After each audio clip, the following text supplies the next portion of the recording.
Welcome to know your constitution. రాజ్యాంగ సంస్థలు.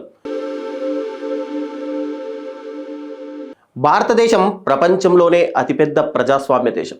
మన దేశంలో ఇండైరెక్ట్ డెమోక్రసీ అనేది ఇప్పటికీ అమల్లోనే ఉంది. ప్రజలు ఎన్నుకున్న ప్రతినిధులే ఇక్కడ పాలకులుగా వ్యవహరిస్తారు. ప్రజలు రాజ్యాంగబద్ధంగా లభించే వాళ్ళ ఓటు హక్కును వినియోగించడం ద్వారా నిర్ణీత కాలానికి ఇక్కడ ప్రజాప్రతినిధులను ఎన్నుకుంటారు.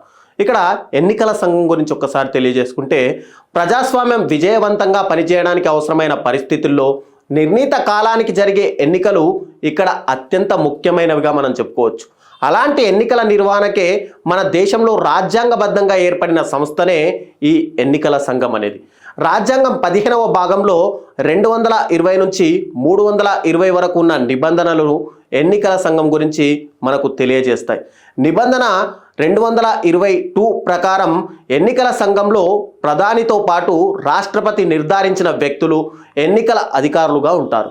పార్లమెంట్ చేసిన చట్టాలకు అనుగుణంగానే ఎన్నికల ప్రధాన అధికారిని లేదా అధికారులను రాష్ట్రపతి నియమిస్తారు. 1860 నుంచి 1960 వరకు కేంద్ర ఎన్నికల ప్రధానాధికారి మాత్రమే ఉండేవారు. ఇక 1962 అక్టోబర్ 16న త్రిసభ్య కమిటీని ఏర్పాటు చేశారు. ఇక 1800 జనవరిలో ఏకసభ్య సంఘంగా దాన్ని మార్చగా 1980 అక్టోబర్ 1 నుంచి త్రిసభ్య సంఘంగా అది ఇప్పటికీ కొనసాగుతుంది. ఇతర ఎన్నికల కమిషనర్లను నియమించినప్పటికీ ప్రధాన ఎన్నికల కమిషనరే ఈ సంఘానికి మొత్తానికి అధ్యక్షుడిగా వ్యవహరిస్తారు. ఎన్నికల సంఘం నిర్ణయాధికారంపై సుప్రీంకోర్టు తీర్పు చెబుతూ ఒకానొక సందర్భంలో 3 కమిషనర్లకు సమాన అధికారులు ఉంటాయని, సమానత్వం కుదరకపోతే మెజారిటీ నిర్ణయమే మాత్రమే చెల్లుబాటు అవుతుందని వెల్లడించింది. అంటే ఎన్నికల కమిషనర్లను నియమించినప్పటికీ అప్పటి నుంచి వాళ్లకు 60 లేదా 65 సంవత్సరాలు వచ్చే వరకు, వయోపరిమితి వచ్చే వరకు వారు అధికారంలో అయితే కొనసాగుతారు. రాష్ట్రపతి ప్రధాన ఎన్నికల కమిషనర్ను సంప్రదించి ప్రాంతీయ ఎన్నికల సంఘాలను ఏర్పాటు చేస్తారు. ఎన్నికల సంఘం అనేది రాజ్యాంగబద్ధమైన ఒక స్వతంత్ర సంస్థ. సుప్రీంకోర్టు న్యాయమూర్తిని అవలంబించే పద్ధతినే ఎన్నికల సంఘం కమిషనరు అవలంబించాలని నిబంధన 221(5) అనేది సూచిస్తుంది. నిబంధన 326 ప్రకారం ఎన్నికల అధికారాలను, ప్రాంతీయ ఎన్నికల అధికారులను కేంద్ర ఎన్నికల సంఘం ప్రధానాధికారి సిఫారసు లేకుండా తొలగించడానికి ఇక్కడ వీల్లేదు. జిల్లా స్థాయిలో జిల్లా కలెక్టర్లు ఎన్నికల అధికారులుగా వ్యవహరిస్తారు. విధులు: రాష్ట్రపతి, ఉపరాష్ట్రపతి, పార్లమెంటు, రాష్ట్ర శాసనసభల ఎన్నికల నిర్వహణ, ఓటర్ల జాబితాను తయారు చేయడం, ఎన్నికల తేదీలను నిర్ణయించడం ఎన్నికల సంఘం యొక్క ప్రధాన విధులు.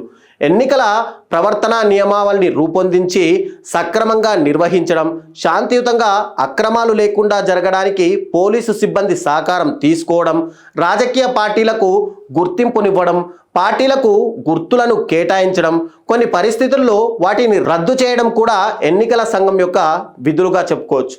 ఒక పార్టీకి ఏదైనా ఒక రాష్ట్ర ఎన్నికల్లో కనీసం 1% ఓట్లు వస్తే దాన్ని ప్రాంతీయ పార్టీగా, లేదా ఎక్కువ రాష్ట్రాల్లో 6% ఓట్లు వస్తే జాతీయ పార్టీగా పరిగణిస్తారు. ఎన్నికల వివాదాల్లో న్యాయస్థానాల్లో పాల్గొని పరిష్కరించడం, డిపాజిట్ల నిర్వహణ ఈ సంఘాల ముఖ్య విధులుగా చెప్పుకోవచ్చు. స్వేచ్ఛాపూరిత వయోజన ఓటింగ్ పద్ధతి ప్రాతినిధ్య ప్రజాస్వామిక హక్కును ఆత్మ లాంటిది. 326 నిబంధనల ప్రకారం మన దేశంలో పౌరులందరికీ కూడా కుల, మత, వర్ణ, వర్గ భేదాలు లేకుండా సార్వజనీన వయోజన ఓటింగ్ విధానాన్ని ఏర్పాటు చేశారు. 225 నిబంధన ప్రకారం కుల, మత, వర్గ విచక్షణతో ఎవరిని ఓటర్ల జాబితా నుంచి తొలగించకూడదు. రాజ్యాంగం అమల్లోకి వచ్చిన కొత్తల్లో 21 సంవత్సరాల వయోపరిమితి నిండిన వారందరికీ కూడా ఓటు హక్కు కల్పించి యువతను ఎన్నికల్లో భాగస్వామ్యం కల్పించాలనేది ఉద్దేశంతో 1989లో 61వ రాజ్యాంగ సవరణ ద్వారా రాజీవ్ గాంధీ ప్రధానిగా ఉన్నప్పుడు వయోపరిమితిని 21 సంవత్సరాల నుంచి 18 సంవత్సరాలకు తగ్గించారు. నాయకులారా, మీ పనితనం మీ అధినాయకులకు తెలియజేయాలనుకుంటున్నారు. ప్రజలారా, మీ సమస్యలను మీ నాయకులకు తెలియజేయాలనుకుంటున్నారు. ప్రజా సమస్యల పరిష్కార వేదిక మీ అభినవ్ భారత్.